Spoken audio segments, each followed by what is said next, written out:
El equipo 11, conformado por Ramírez, Hernández, María Fernanda, Juan Villegas, Karim y su servidora Pichardo Martínez, Jessica Yasmín, les vamos a presentar el tema de disoluciones líquidas. A continuación les vamos a exponer los objetivos que queremos lograr con esta exposición. El primer objetivo es identificar los tipos de disoluciones, entre ellas las disoluciones líquidas, distinguir la importancia de las disoluciones líquidas en nuestra vida cotidiana, reconocer cuáles son las disoluciones más comunes y que son manipuladas en el hogar, distinguir cuáles son los tipos de disoluciones, estructura y cómo reaccionan y actúan con presencia de otras, y finalmente identificar qué factores están presentes en las disoluciones líquidas.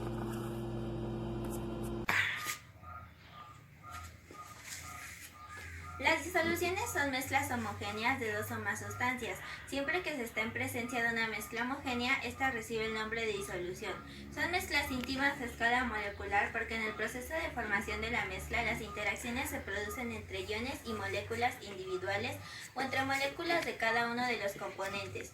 En una disolución, el de los componentes que se encuentran en menor cantidad se llama soluto y el componente que se halla en mayor proporción en la mezcla se denomina solvente o mejor dicho, disolvente.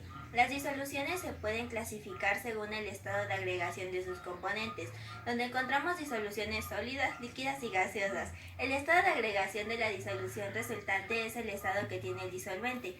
Tanto el soluto como el disolvente pueden ser un gas, un líquido o un sólido. Al mezclar un soluto sólido con un disolvente líquido, el estado de agregación de la disolución resultante será líquido. Para macroscópico se observa este proceso cuando, por ejemplo, colocamos sal o azúcar en agua. Decimos entonces que se disuelve el sólido en el líquido resultando una disolución. Hay que recordar que en cualquiera de los tres estados de agregación de la materia existen atracciones entre las partículas que los forman. Al ponerse en contacto soluto y disolvente se produce una atracción entre estas partículas y esta atracción es mayor que la existente en la estructura del soluto. Se produce la disolución. Solubilidad de compuestos. Para poder explicar la capacidad de las distintas sustancias para disolverse en disolventes del tipo del agua, se ha enunciado el concepto de solubilidad, el cual explica que la solubilidad de un soluto en un disolvente hace referencia a la cantidad máxima de dicho soluto que se puede disolver en una cantidad completa de disolvente o de disolución a una cierta temperatura. Para predecir la solubilidad de una determinada sustancia en un solvente, la regla básica es que los disolventes tienden a solubilizar preferentemente aquellas sustancias que poseen características similares a ellos en términos de polaridad, capacidad de formación de puentes de hidrógeno, etc. Las fuerzas que mantienen unido al retículo iónico son poderosas y para vencerlas se necesitan gran cantidad de energía. Esta es suministrada por la formación de muchos enlaces ion-dipolo entre los iones y el solvente. Para disolver sustancias iónicas, el solvente debe ser altamente polar. Debe ser un buen aislante para que disminuya la atracción entre los iones de cargas opuestas una vez solvatados. En muchos líquidos polares, como el agua, son buenos disolventes para sustancias iónicas o, en general, sustancias covalentes polarizadas. Los compuestos iónicos presentan las siguientes propiedades físicas. Son sólidos con elevados puntos de fusión, son solubles en disolventes polares como el agua, sin embargo presentan baja solubilidad en disolventes apolares.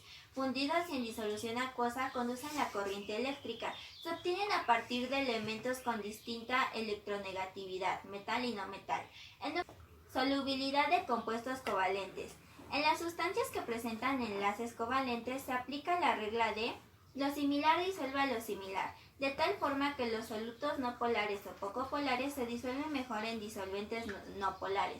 Generalmente las fuerzas de atracción en las moléculas no polares son débiles. Los solutos no polares no son solubles en disolventes de alta polaridad como el agua. Esto se debe a que la atracción entre las partículas del soluto no polar, como el aceite, y el disolvente polar, como el agua, no son suficientes para ocasionar el proceso de disolución. Sin embargo, el agua sí disuelve muchas sustancias que no son iónicas, como el azúcar y el etanol, que son compuestos covalentes de alta polaridad.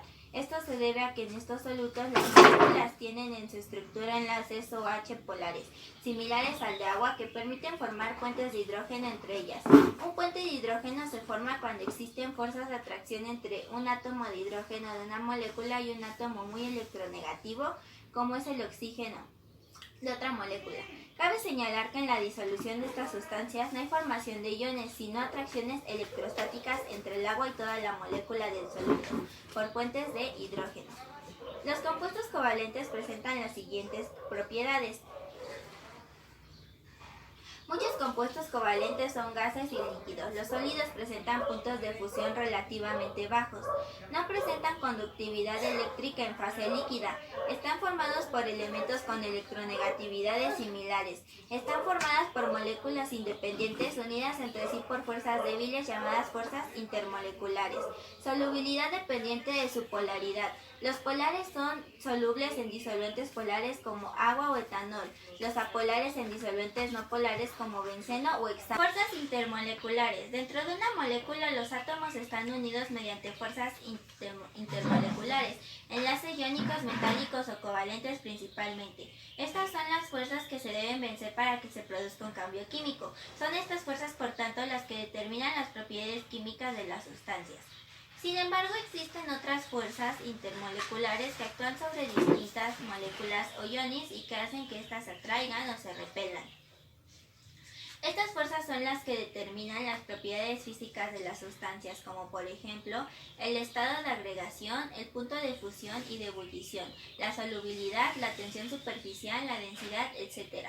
Por lo general son fuerzas débiles, pero al ser muy numerosas su contribución es importante. El hecho de que estas fuerzas intermoleculares sean débiles hace que en general las sustancias moleculares covalentes sean gaseosas a temperatura ambiente, porque hay que aportar poca energía para separar unas moléculas de otras y por tanto para fundirlas y evaporarse. No obstante, existen factores que pueden hacer que estas fuerzas intermoleculares aumenten y que por lo tanto algunas sustancias covalentes moleculares sean sólidas o líquidas a temperatura ambiente, a pesar de estar formadas por moléculas independientes. Estos factores son esencialmente dos: la masa molecular y la polaridad global de la molécula. Masa molecular. A mayor masa molecular, mayores son las fuerzas intermoleculares, aunque se trate de moléculas muy semejantes en cuanto a su estructura. Polaridad molecular. Si las moléculas covalentes son polares, se unirán las unas a las otras más fuertemente que si son apolares. Esto se debe a que establecerán entre ellas fuerzas electrostáticas y por tanto será más difícil separarlas y habrá que aportar más energía. Mayores temperaturas de fusión y de ebullición. Solubilidad de sólidos en agua. Las soluciones acuosas donde el soluto es un sólido son las que se mencionan con mayor frecuencia y con base en ellas se desarrolla o soporta la descripción de la relación soluto-solvente. La solubilidad de una sustancia en agua indica la máxima cantidad de sustancia que se puede disolver en un volumen determinado de disolvente o que puede estar disuelta en un volumen dado de disolución. Al igual que el caso de gases y líquidos, las sustancias sólidas pueden ser solubles, poco solubles o insolubles.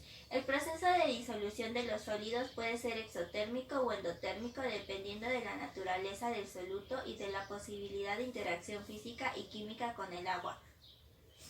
Por ejemplo, al disolver sal común cloruro de sodio se obtiene una solución incolora, pero si las sales de cobre, cobalto, níquel se obtiene una solución coloreada. Es decir, que probablemente no es la simple obtención de partículas muy pequeñas, sino que además se da algún tipo de interacción que genera un sistema que da color a la solución. Hay sustancias muy solubles como la sal común, cuya solubilidad a 20 grados centígrados es de 360 gramos por litro de agua, mientras que otras son prácticamente insolubles como el mármol con una solubilidad de solamente 0.01 gramos por litro.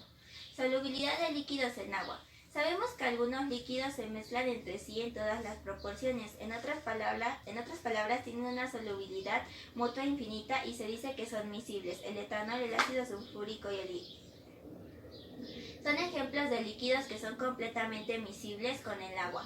Los líquidos que se mezclan con el agua en todas las proporciones suelen ser sustancias polares o sustancias que forman enlaces de hidrógeno para tales líquidos. Las atracciones de enlace de hidrógeno de las moléculas de soluto con las moléculas de disolvente son al menos tan fuertes como las que existen entre las moléculas en el soluto puro o en el disolvente puro. Por lo tanto, los dos tipos de moléculas se mezclan fácilmente. Del mismo modo, los líquidos no polares son miscibles entre sí porque no hay una diferencia apreciable en las fuerzas fuerzas de las atracciones intermoleculares soluto-soluto, solvente-solvente y soluto-solvente. Dos líquidos que no se mezclan en un grado apreciable se llaman inmiscibles. Las capas se forman cuando vertimos líquidos inmiscibles en el mismo recipiente. La gasolina, el aceite, el benceno, el tetracloruro de carbono, algunas pinturas y muchos otros líquidos no polares son inmiscibles con el agua. La atracción entre las moléculas de tales líquidos no polares y las moléculas de agua que es polar es ineficazmente débil. Las únicas atracciones fuertes en una mezcla de este tipo son las moléculas del agua, por lo que efectivamente excluyen las moléculas del líquido no polar. La distinción entre inmiscibilidad y miscibilidad es realmente de grados, de modo que los líquidos miscibles tienen una solubilidad mutua infinita, mientras que los líquidos que se dice que son inmiscibles tienen una solubilidad mutua muy baja, aunque no cero. Solubilidad de gases en agua. En el caso de los gases, la disminución de fuerzas intermoleculares libera a las moléculas de gases de las fuerzas que las mantienen en solución y escaparán del recipiente, con lo que se observará que al aumentar la temperatura disminuye la solubilidad de un gas en un solvente como el agua. De acuerdo a la ley de Henry, la cantidad de gas disuelta en el agua a cierta temperatura es directamente proporcional a la presión parcial del gas sobre la masa de agua. Es decir, a mayor presión alrededor de líquidos, los gases tienen mayor tendencia a disolverse en el agua. A diferencia de los sólidos, si la temperatura aumenta, la solubilidad de los gases disminuye. Sin embargo, al igual que los minerales, cada gas tiene su propio límite de solubilidad en el agua. Al aumentar la temperatura, se incrementa la energía de movimientos cinética de las partículas del soluto y solvente, con lo que las fuerzas intermoleculares se debilitan. De esta forma se establecen interacciones entre sus partículas y las de solvente, favoreciendo la mezcla. Grado de solubilidad. La solubilidad es la capacidad de una sustancia de disolverse en otra llamada disolvente. También hace referencia a la masa de soluto que se puede disolver en determinado disolvente, a ciertas condiciones, como la temperatura e incluso la presión, en caso del estado gaseoso. Estas se pueden clasificar en saturada, cuando tiene la máxima cantidad de un soluto, que explicaré más tarde, una disolución no saturada o insaturada, cuando contiene menos cantidad de soluto de la que se puede disolver, y una disolución sobresaturada, cuando contiene más soluto de la que se puede haber en una solución saturada. Y esta solución se precipita al fondo del vaso del que se esté hablando la disolución. Ejemplos de disolución son, aquí hay un ejemplo de insaturada, saturada y sobresaturada. Podemos apreciar el precipitado. Ejemplo de soluciones sobresaturadas es la miel y los almíbares, que a cierta temperatura son líquidos, pero cuando se baja esa temperatura se forma cierta azúcar en la base del contenedor. Ahora, hablando de la disolución saturada, es aquella que tiene un equilibrio entre el solvente y el soluto a la temperatura dada. No se puede seguir admitiendo más soluto, pero el soluto ya no lo puede disolver. Si se eleva la temperatura a mayor capacidad, el solvente de disolver el soluto.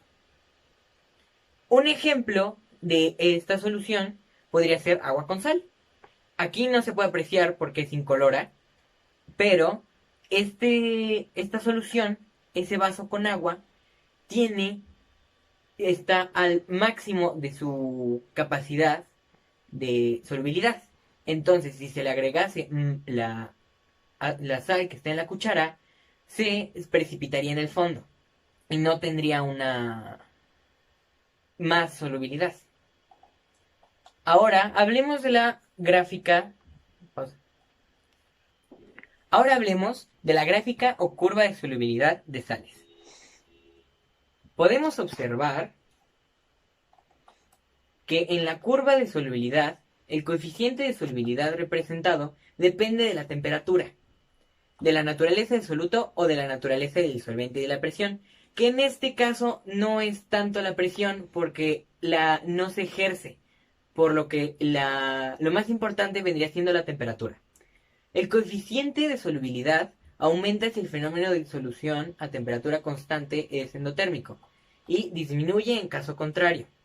Como podemos observar en la gráfica, la mayoría de las sales del coeficiente de solubilidad aumenta de acuerdo a la elevación de la temperatura, marcando parábolas en ciertas sales, como podemos apreciar, o rectas, como el cloruro de sodio, mostrando que el aumento de temperatura en relación al aumento de coeficiente es directamente proporcional.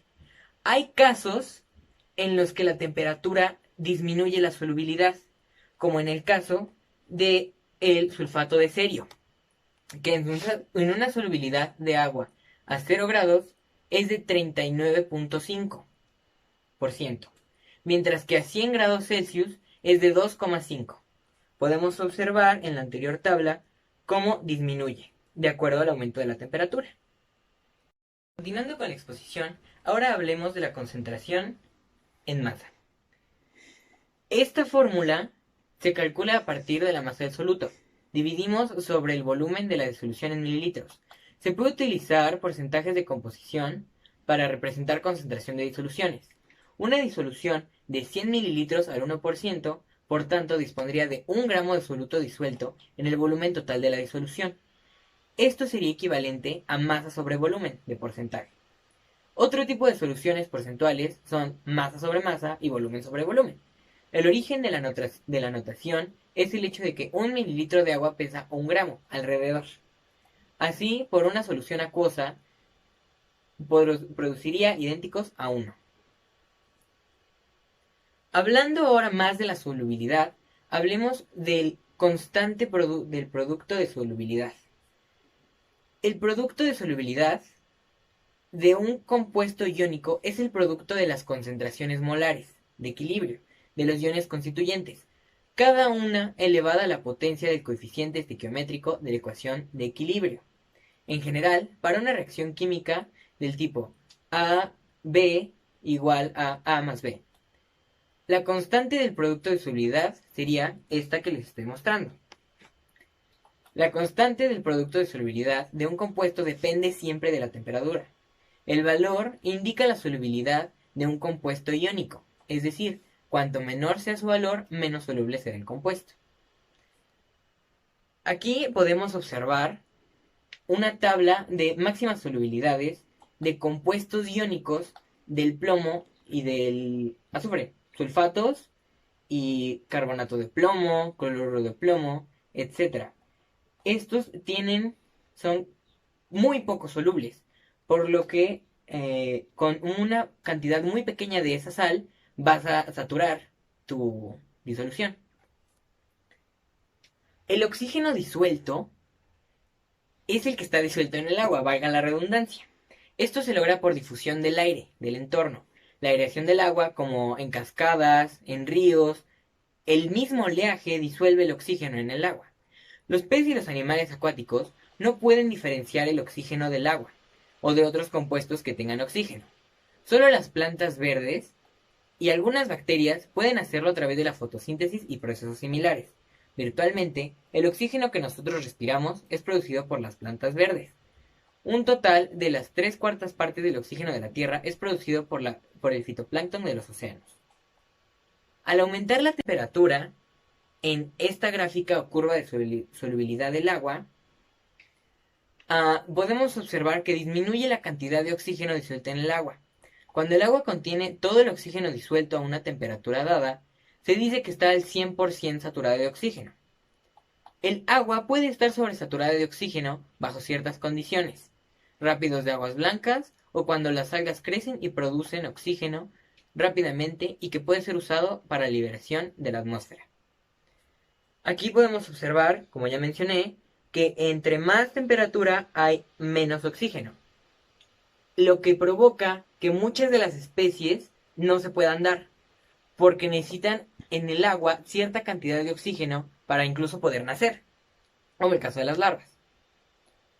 Pasando a otro tema, las sustancias hidrofílicas son aquellas que tienen afinidad al agua. Una molécula hidrofílica es aquella que puede enlazarse temporalmente con el agua a través de un enlace de hidrógeno. Esto es favorable, termodinámicamente hablando, y es soluble a las moléculas, no solo en agua, sino en otros grupos de disolventes polares, debido a que estos también se les conoce como moléculas polares. Algunas sustancias hidrofílicas no se disuelven, y este tipo de mezcla se denomina entonces coloide. En una disolución o coloide, las moléculas hidrofílicas son a su vez lipófobas. Eso quiere decir que repelen las grasas, los aceites. Y no se pueden mezclar con lípidos o grasas. Aquí podemos observar la sacarosa, que se disuelve en agua, por lo tanto, es una sustancia hidrofílica. Hablando de su contraparte, las sustancias hidrofóbicas. Por definición, una sustancia hidrofóbica si no es miscible con el agua. Básicamente la hidrofobicidad ocurre cuando la molécula en cuestión no es capaz de interactuar con las moléculas de agua, ni por interacciones ion-dipolo, ni mediante puentes de hidrógeno. Tal es el caso de los hidrocarburos saturados. En esta situación, las moléculas de agua en la vecindad del hidrocarburo se orientan y se asocian, formando una estructura parecida al hielo, creando una especie de jaula de moléculas de agua alrededor de la molécula hidrofóbica. Esta estructura se le conoce como clatrato. Aquí podemos observar cómo está al centro esa molécula hidrofóbica y está rodeada, pero no junta. Y aquí, si quitamos la parte posterior, podemos observar cómo está dicha jaula. En resumen, podemos decir que no puede interactuar con el agua, incrementando el agua de su alrededor, es decir, disminuye la entropía del agua. El agua expulsa a esta molécula de su interior.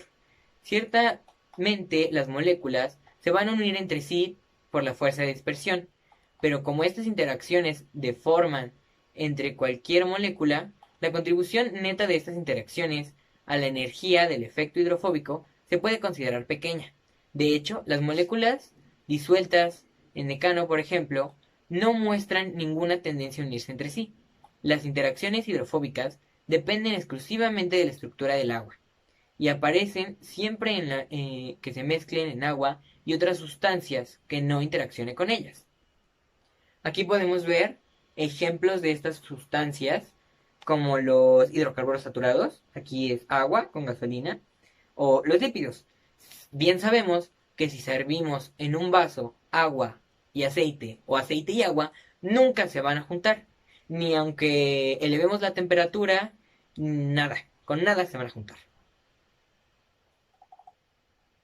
Yo les voy a hablar sobre las sustancias anfipáticas. Estas son aquellas que contienen moléculas anfipáticas, también llamadas anfifílicas.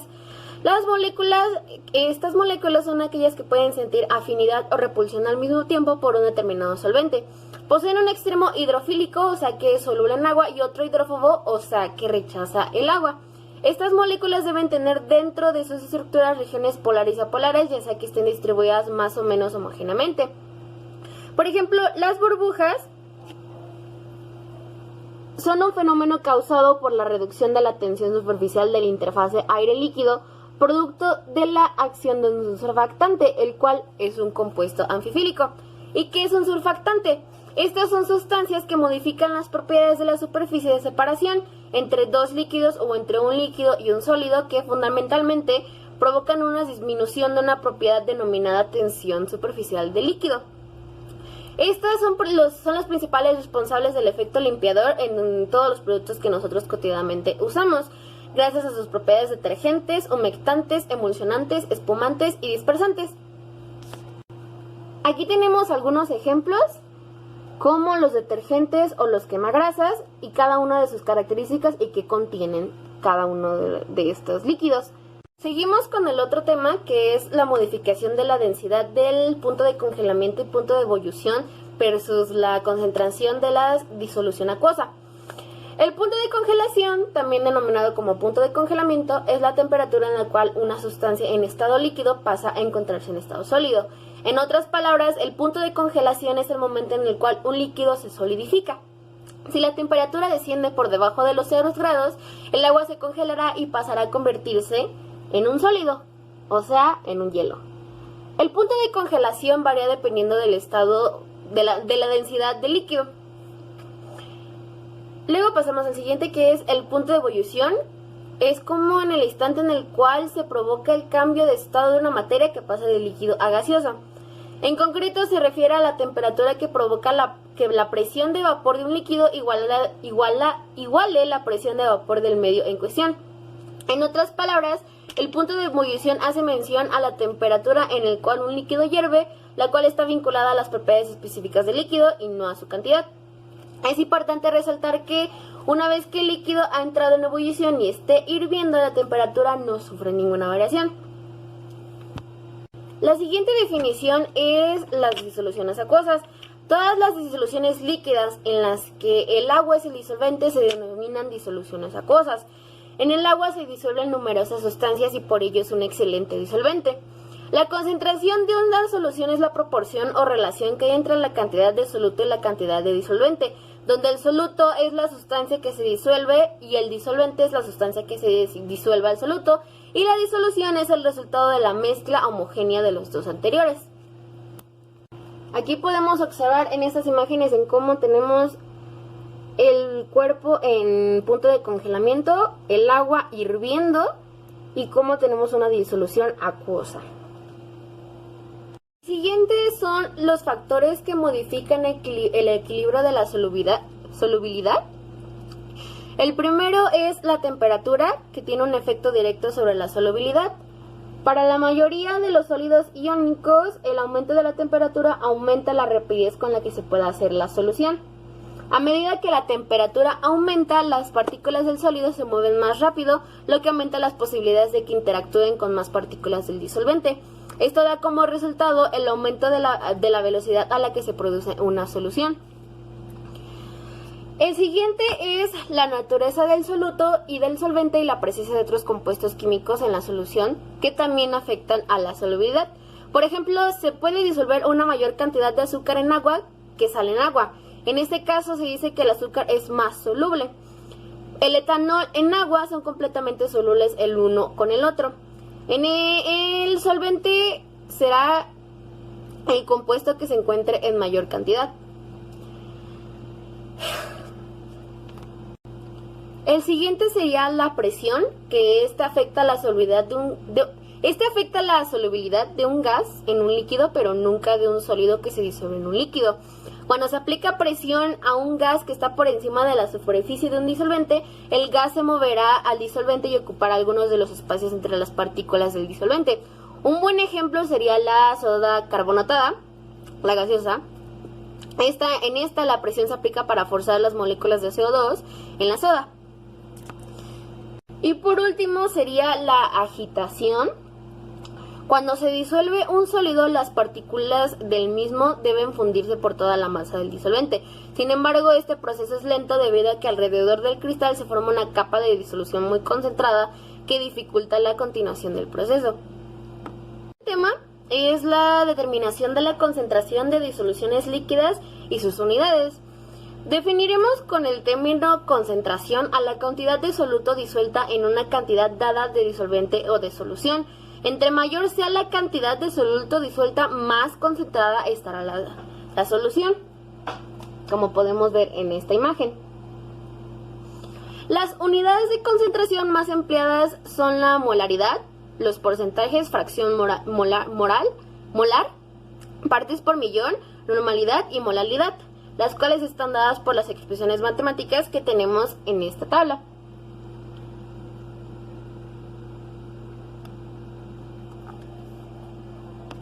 El siguiente tema son disoluciones líquidas de importancia.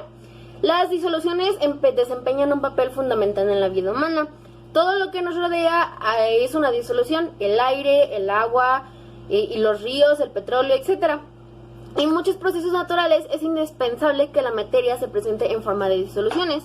Los aceites lubricantes empleados en la industria, los sueros fisiológicos y numerosos productos farmacéuticos usados en medicina, así como algunos herbicidas e insecticidas de gran importancia para la agricultura, son disoluciones líquidas.